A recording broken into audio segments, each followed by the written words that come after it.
హైదరాబాద్లోని నాంపల్లి ఎగ్జిబిషన్ గ్రౌండ్స్లో జూన్ 8-9 తేదీలో చేప ప్రసాదం పంపిణీకి ఏర్పాట్లు జరుగుతున్నాయి. జూన్ 8న ఉదయం 8:30 ప్రారంభమయ్యే పంపిణీ తర్వాతి రోజు రాత్రి 10 గంటల వరకు కొనసాగుతోంది. ఎగ్జిబిషన్ సొసైటీ, రాష్ట్ర ప్రభుత్వం, బంతిని అడినాథ్ కుటుంబ సభ్యుల ఆధ్వర్యంలో ఈ పంపిణీ జరగనుంది. దర్పల్లి మండల కేంద్రంలో పార్టీలకు, కులమతాలకు అతీతంగా ఆపరేషన్ సింధూర్ తిరంగా ర్యాలీ నిర్వహించారు. గాంధీ చౌక్ చౌరస్తా నుండి ప్రధాన వీధుల గుండా జై జవాన్ జై కిసాన్ అని నినాదాలు చేస్తూ ర్యాలీ నిర్వహించి హనుమాన్ మందిరం వద్దకు చేరుకుని జాతీయ గీతాన్ని ఆలపించారు.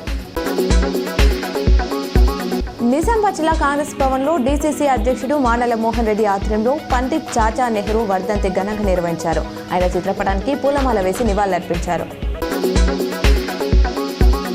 సిరికొండ మండల కేంద్రంలో తెలంగాణ గ్రామీణ బ్యాంక్ గడ్కోల్ శాఖ వారి ఆధ్వర్యంలో రుణ మేళా నిర్వహించారు. ఈ సందర్భంగా RBO Nirmal senior manager T Vilas మాట్లాడుతూ సిరికొండ మండలంలోని గడ్కోల్ గ్రామీణ బ్యాంక్ శాఖ ఆధ్వర్యంలో మండలంలోని ప్రజలకు రుణ మేళా నిర్వహించామన్నారు.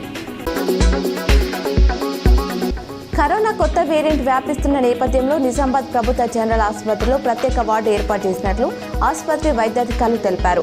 ఈ వార్డులో 10 బెడ్లు మహిళలు, 10 బెడ్లు పురుషుల కోసం ప్రత్యేకంగా ఆక్సిజన్ వెంటిలేటర్లతో ఏర్పాటు చేసినట్లు చెప్పారు. బంగారం ధరలు ఇవాళ స్వల్పంగా పెరిగాయి. హైదరాబాద్లో 24 క్యారెట్ల 10 గ్రాముల పసిడిపై 490 పెరిగి 98,130కి చేరింది. ఇక 22 క్యారెట్ల పుత్తడి 10 గ్రాములకు 450 పెరిగి 89,950 వద్ద కొనసాగుతోంది. అటు కేజీ వెండి ధరలో ఎలాంటి మార్పు లేకుండా రూపాయలు 1,11,000గా ఉంది. 2 తెలుగు రాష్ట్రాల్లో దాదాపు ఇవే ధరలున్నాయి.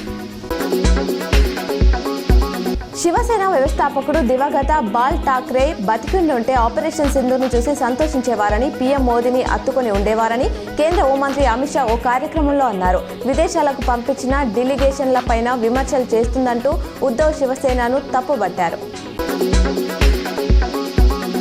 మాజీ ఎమ్మెల్యే బానోత్ మదన్ లాల్ మరణంపై సీఎం రేవంత్ రెడ్డి, బీఆర్ఎస్ చీఫ్ కేసీఆర్ విచారణ వ్యక్తం చేశారు. మదన్ లాల్ ఆత్మకు శాంతి చేకూరాలని ప్రార్థిస్తూ వారి కుటుంబ సభ్యులకు సానుభూతి తెలియజేశారు. మదన్ లాల్ కుటుంబానికి మంత్రులు పొంగులేటి శ్రీనివాసరెడ్డి, తుమ్మల నాగేశ్వరరావు, బీఆర్ఎస్ నేత కేటీఆర్ ప్రగాఢ సానుభూతి తెలియజేశారు.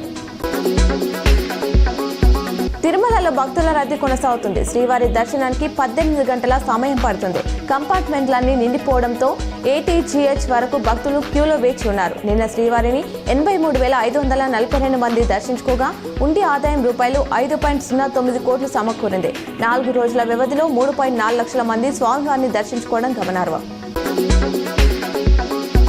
అర్ధరాత్రి వరకు వ్యాపార సముదాయాలు తెరిచి ఉంచిన ముగ్గురికి జైలు శిక్ష విధిస్తూ మెజిస్ట్రేట్ తీర్పు ఇచ్చినట్లు 1వ టౌన్ ఎస్హెచ్ఓ రఘుపతి తెలిపారు. ఈ మేరకు టౌన్ పరిధిలో చింతకాయల రాజేందర్, గుండెరాజు, షేక్ అర్బజ్ అర్ధరాత్రి వరకు వ్యాపార సముదాయాలు తెరిచి ఉంచడంతో వారిపైన 1 టౌన్ పోలీసులు కేసు నమోదు చేసి మెజిస్ట్రేట్కి హాజరుపరిచారు.